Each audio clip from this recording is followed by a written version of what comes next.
Welcome to Alpine Daily for a Thursday. Have you ever wanted to see God? I'm sure most of us have wanted to see God for whatever reason, whether it's curiosity, whether it's to ask God a question, or just to worship Him. Well, we find out what happens when a person meets God. We see it in Isaiah 6, 1 through 7. Let's go to that story now. Isaiah the prophet says this: In the year that King Uzziah died, I saw the Lord high and exalted, seated on a throne, and the train of his robe filled the temple. Above him were seraphim, each with 6 wings. With 2 wings they covered their faces, with 2 they covered their feet, and with 2 they were flying. And they were calling to one another, Holy, holy, holy is the Lord Almighty. The whole earth is full of his glory. At the sound of their voices the doorposts and thresholds shook, and the temple was filled with smoke. So Isaiah is dropped in the throne room of God, and he sees the glory and the holiness of God, and he describes his robe, the robe of God. He describes these angels who have wings to cover their eyes because they can't look upon God. God's too holy.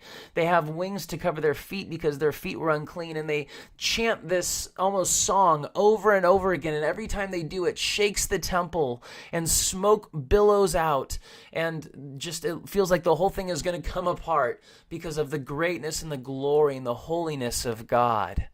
This is what happens when you see God, evidently. And Isaiah responds the only way any of us could have possibly responded in verse 5. Woe to me, I cried, I am ruined, for I am a man of unclean lips, and I live among a people of unclean lips, and my eyes have seen the King, the Lord Almighty. When Isaiah met God, his sinfulness was exposed. God's holiness exposed his sinfulness. He realized how he had a sin problem in his life, that when you're confronted with God, you realize all how far we fall short of God's glory and God's standard for living. That's what meeting God does for you.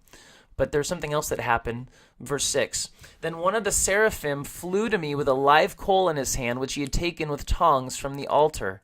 With it he touched my mouth and said, See, this has touched your lips. Your guilt is taken away, and your sin atoned for. You see, God admitted, yes, Isaiah was sinful, and Isaiah deserved to be destroyed, to be ruined. But God's holiness also exposes God's grace.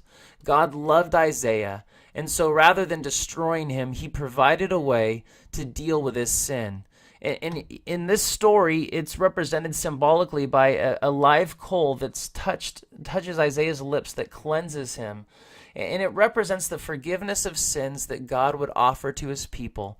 And what we're seeing here in the Old Testament is a little picture of what Jesus would do. That without Jesus, all of us would stand before God, and we would stand before his holiness, and we would be destroyed. But with Jesus, Jesus atones for our sin like that live coal. Jesus forgives us of our sins. And so one day when we meet God and we stand before God, we will not be destroyed or ruined. We will be accepted as his child. So I just want to encourage you, spend some time in awe of God, thanking him today for his holiness and grace.